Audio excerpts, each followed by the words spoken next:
Hallelujah. Hallelujah. ದೇವರ ನಾಮಕ್ಕೆ ಸ್ತೋತ್ರವಾಗಲಿ. ದೇವರು ಒಂದು ಅತ್ಯುತ್ತಮವಾದ ಒಂದು ಸಮಯವನ್ನು ಕೊಟ್ಟಿದ್ದಾನೆ ದೇವರ ವಾಕ್ಯವನ್ನು ಹಂಚಿಕೊಡುವುದಕ್ಕಾಗಿ.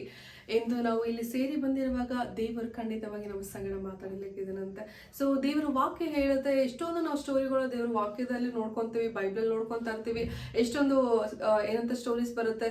ಸೊ ಎಷ್ಟೊಂದು ನಾವು ಹಾದು ಹೋಗೋ ಪರಿಸ್ಥಿತಿನ ಅವರು ಹಾದು ಹೋಗಿರ್ತಾರೆ. ಸೊ ಅದು ದೇವರು ಹೇಗೆ ದೊಡ್ಡ ದೊಡ್ಡ ಕಾರ್ಯಗಳು ಮಾಡಿರ್ತಾರೆ ಎಲ್ಲ ನೋಡ್ಕೊಂಡ್ ಬರ್ತೀವಿ.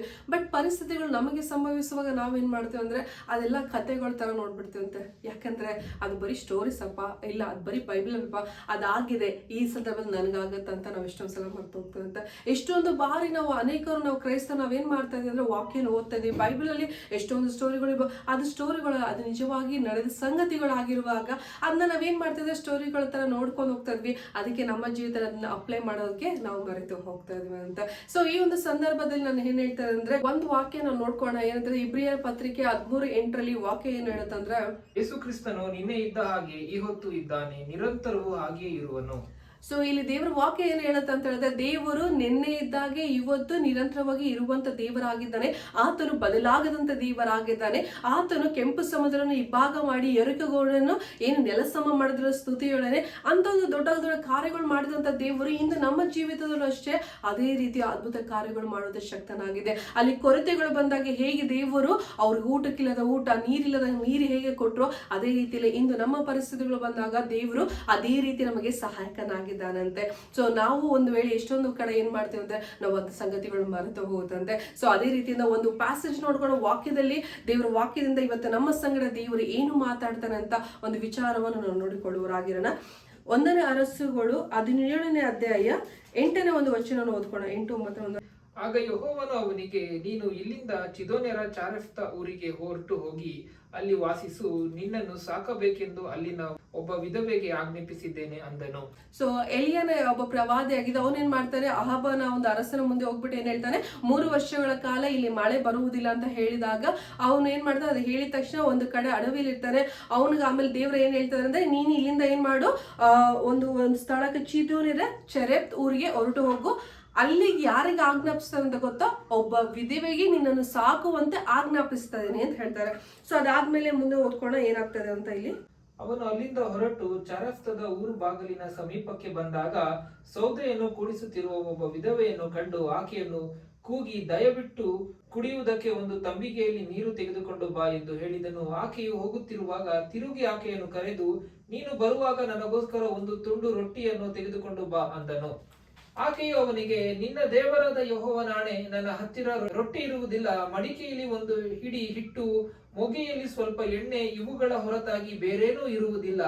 ಈಗ 2 ಕಟ್ಟಿಗೆಗಳನ್ನು ಹೆಕ್ಕಿ ನನಗೋಸ್ಕರವೂ ನನ್ನ ಮಗನಿಗೋಸ್ಕರವೂ ರೊಟ್ಟಿ ಮಾಡುತ್ತೇನೆ. ಅದನ್ನು ತಿಂದ ಮೇಲೆ ನಾವು ಸಾಯಬೇಕೆ ಹೊರತು ಬೇರೆ ಗತಿ ಇಲ್ಲ ಎಂದು ಉತ್ತರ ಕೊಟ್ಟಳು. ಓಕೆ, ಸೊ ಇಲ್ಲಿ ಎಂತ ಒಂದು ಸಂಗತಿ ನಡೀತಾ ಇದೆ ಅಂತ ಹೇಳಿದ್ರೆ, ಎಲಿಯನು ದೇವರು ಎಲ್ಲಿ ಕಳಿಸ್ತಾ ಇದಾರಂತೆ, ಒಬ್ಬ ವಿಧವೆ ಹತ್ರ. ಅದು ಅವಾಗ ಏನಂತ ಹೇಳಿದ್ರೆ ಮಳೆ ಬರೋದಿಲ್ಲ, ಫುಲ್ ಬರಗಾಲ ತರ ಇರುತ್ತೆ ಇನ್ಸಿಡೆಂಟ್ ನೋಡ್ಬೇಕಂತ ಹೇಳಿದ್ರೆ. ಸೊ ದೇವರು ಎಲಿಯ ಒಬ್ಬ ಪ್ರವಾದಿನ ಒಂದು ಹೆಂಗಸತೆ ಕಳಿಸ್ತಾರೆ, ಒಬ್ಬ ವಿಧವೆ ಹೆಂಗಸು. ಅವಳ ಹತ್ರ ಹೆಂಗಿದಂತ ಸಮಸ್ಯೆ ಅಂತ ಹೇಳಿದ್ರೆ, ಒಂದ್ ನೀರ್ ಕೇಳ್ತಾರೆ ಹೋಗ್ಬಿಟ್ಟು ಆ ಮಹಿಳೆ ಹತ್ರ.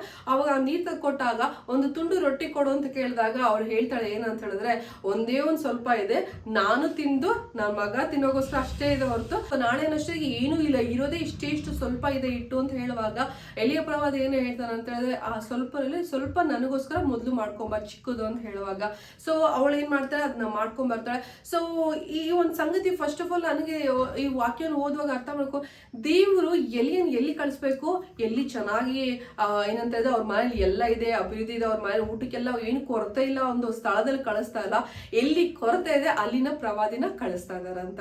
ಸೊ ಈ ಒಂದು ಸಂಗತಿ ನೋಡ್ಕೋಬೇಕಂದ್ರೆ ಅವಳಿಗೆ ನಾಳೆಗನ್ನಷ್ಟಿಗೆ ಸ್ವಲ್ಪನೂ ಏನು ಇಲ್ಲ, ಅವಳು ಬಂದು ಎಲಿಯನ್ನ ಸಾಕಬೇಕಾಗಿದೆ. ದೇವ್ರ ವಾಕ್ಯ ಸ್ಟಾರ್ಟಿಂಗ್ ಅಲ್ಲಿ ನೋಡ್ಕೊಂಡಾಗ ಏನ್ ಹೇಳ್ತಾನೆ, ನಿನ್ನನ್ನು ಸಾಕುವುದಕ್ಕೆ ನಾನು ಏನ್ ಮಾಡಿದೀನಿ, ಒಬ್ಬ ವಿಧವೆಯ ಮನೆಗೆ ಕಳಿಸ್ಕೊಡ್ತಾ ಇದೀನಿ ಅಂತ ಹೇಳುವಾಗ ಸೊ ಒಂದು ಅರ್ಥ ಮಾಡ್ಕೊಳ್ಳಿ, ಇಲ್ಲಿ ಒಂದು ಬ್ಯೂಟಿಫುಲ್ ಥಿಂಗ್ ನಡೀತಾ ಇದೆ. ಏನಂತ ಹೇಳಿದ್ರೆ, ಯಾಕೆ ದೇವ್ರಿಗೆ ಗೊತ್ತಿಲ್ವಾ, ಅವ್ರು ತಿಂದು ನಾಳೆ ಅವ್ರ ಹತ್ರ ಏನೂ ಇಲ್ಲ, ಅಲ್ಲಿ ಕೊರತೆ ಇರುವಾಗ ದೇವ್ರು ಏನ್ ಮಾಡ್ತಾರೆ, ತನ್ನ ಸೇವಕನನ್ನು ಅವ್ರದ್ದು ಕೊರತೆ ನೀಗಿಸೋದಕ್ಕಾಗಿ ಒಂದು ಸೇವಕನ ಆ ಸ್ಥಳಕ್ಕೆ ಕರೆಸ್ಕೊಂಡ್ಬರ್ತಾರೆ. ನಾವು ಅಂದ್ಕೋಬಹುದು, ಆ ಮಹಿಳೆ ಅಂದ್ಕೊಂಡಿರ್ಬೋದು ಏನಂತ ಹೇಳಿದ್ರೆ, ಅಯ್ಯೋ ನನ್ಗೆ ಊಟಕ್ಕೇನು ಇಲ್ವಲ್ಲಪ್ಪ, ನನ್ನ ಮಗನಿಗೆ ಕೊಟ್ಬಿಟ್ರೆ ಆ ಒಂದು ಪರಿಸ್ಥಿತಿ ಅರ್ಥ ಮಾಡ್ಕೊಳ್ಳಿ, ನಾಳೆ ಅಷ್ಟೊತ್ತಿಗೆ ನಾವು ಸಾಯ್ಬೇಕು, ನಮ್ಮ ಹತ್ರ ಏನೂ ಇಲ್ಲ ಅಂತ ಹೇಳುವಾಗ ಆ ಒಂದು ಪರಿಸ್ಥಿತಿ ಹೇಗಿರ್ಬೋದು ಮನೆಯಲ್ಲಿ ಅಂತ. ಸೊ ಅವ್ರ ಪರಿಸ್ಥಿತಿ ಹೇಗಿದೆ, ಬಟ್ ಆದ್ರೆ ಆ ಪರಿಸ್ಥಿತಿಯಲ್ಲಿ ದೇವರಿಗೆ ಗೊತ್ತಿರುತ್ತೆ. ಸೊ ಅಲ್ಲಿ ಹೋಗ್ಬಿಟ್ಟು ಅವಳು ಎಷ್ಟು ಪ್ರಾರ್ಥನೆ ಮಾಡಿ ದೇವ್ರ ಹತ್ರ ಕೇಳಿದ್ರು, ಯಾಕಪ್ಪ ಈ ಪರಿಸ್ಥಿತಿ ಕೊಟ್ಟಿದೆ ಅಂತ ಹೇಳ್ಬೋದು. ಅವಳು ಓಕೆ ಜೀವನ ಹಿಂಗೆ ಆಯ್ತು, ಸಾಯ್ಬೇಕಷ್ಟೇ, ನಮ್ಮ ಹತ್ರ ಏನಿಲ್ಲ ಅಂತ ಒಂದು ನಿರೀಕ್ಷೆಯನ್ನು ಅವಳು ಬಿಟ್ಟಿರ್ಬೋದು. ಸೊ ಅದಾದ್ರೆ ದೇವರು ಅವಳ ಮರ್ತಿಲ್ಲಂತೆ, ಅವಳ ಪರಿಸ್ಥಿತಿಯನ್ನು ದೇವರು ಮರ್ತಿಲ್ಲ. ದೇವರು ಸ್ಟಿಲ್ ಈಸ್ ಇನ್ ಕಂಟ್ರೋಲ್ ಅಂತೆ.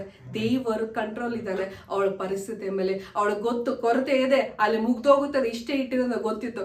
ಅದಕ್ಕೆ ದೇವರು ಆಲ್ರೆಡಿ ಪ್ಲಾನ್ ಮಾಡಿ ಪ್ರವಾದಿನಲ್ಲಿ ಕಳಿಸ್ತದ. ಏನಕ್ಕೆ ಅಂತ ಹೇಳಿದ್ರೆ ಅವರಲ್ಲಿ ಇರೋದನ್ನ ಇನ್ನ ಕಮ್ಮಿ ಮಾಡಕ್ಕಲ್ಲ, ಅವಳಿಗೆ ಏನ್ ಬೇಕಾಗಿದೆ, ಒಂದು ನಾಳೆ ಎಷ್ಟಿಗಿರ್ಬೋದು, ಅವಳಿಗೆ ಪರಿಸ್ಥಿತಿಗೆ ಏನು ಅವಶ್ಯಕತೆ ಇದೆ ಪ್ರತಿಯೊಂದನ್ನು ಒದಗಿಸಿಕೊಡೋದಕ್ಕಾಗಿ ದೇವರು ಆಲ್ರೆಡಿ ಅವರು ಒಂದು ವೇಳೆ ಒಂದು ಪ್ಲಾನ್ ಮಾಡಿ ತನ್ನ ಸೇವಕನ ಕಳಿಸುವಾಗ ಅಲ್ಲಿ ಏನೋ ಒಂದು ಕೊರತೆ ಇತ್ತ, ಆ ಕೊರತೆನ ನೀಗಿಸ್ತದೆ. ಒಂದು ಮುಂದಿನ ವಾಕ್ಯ ನೋಡ್ಕೊಂಡ ನಮ್ಗೆ ಗೊತ್ತಾಗುತ್ತೆ ಏನಾಗಿದೆ ಅಲ್ಲಿ ಬದಲಾವಣೆ ಅಂತ. ಇಸ್ರಾಯೇಲ್ ದೇವರಾದ ಯೆಹೋವನು ನಿನಗೆ, ನಾನು ದೇಶಕ್ಕೆ ಮಳೆಯನ್ನು ಕಳಿಸುವವರೆಗೂ ನಿನ್ನ ಮಡಿಕೆಯಲ್ಲಿರುವ ಹಿಟ್ಟು ತೀರುವುದಿಲ್ಲ, ಮೊಗ್ಗೆಯಲ್ಲಿರುವ ಎಣ್ಣೆಯು ಮುಗಿಯುವುದಿಲ್ಲ ಎಂದು ಹೇಳುತ್ತಾನೆ ಅಂದನು.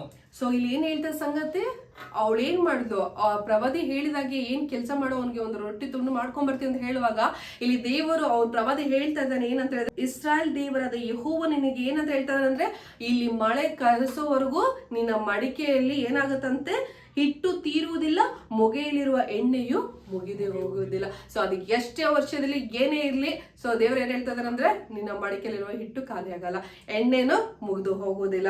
ಸೊ ಅದಕ್ಕೆ ಏನಂತ ಹೇಳಿದ್ರೆ ಮುಂದಿನ ವಾಕ್ಯ ನಾವು ಅದು ಹೇಗೆ ಆಯ್ತು ಅಂತ ನಾವು ಓದ್ಕೋಬಹುದು. ಸೊ ಅದ್ರಲ್ಲಿ 15ನೇ ವಾಕ್ಯ 16ನೇ ವಾಕ್ಯ ಓದ್ಕೋಣ.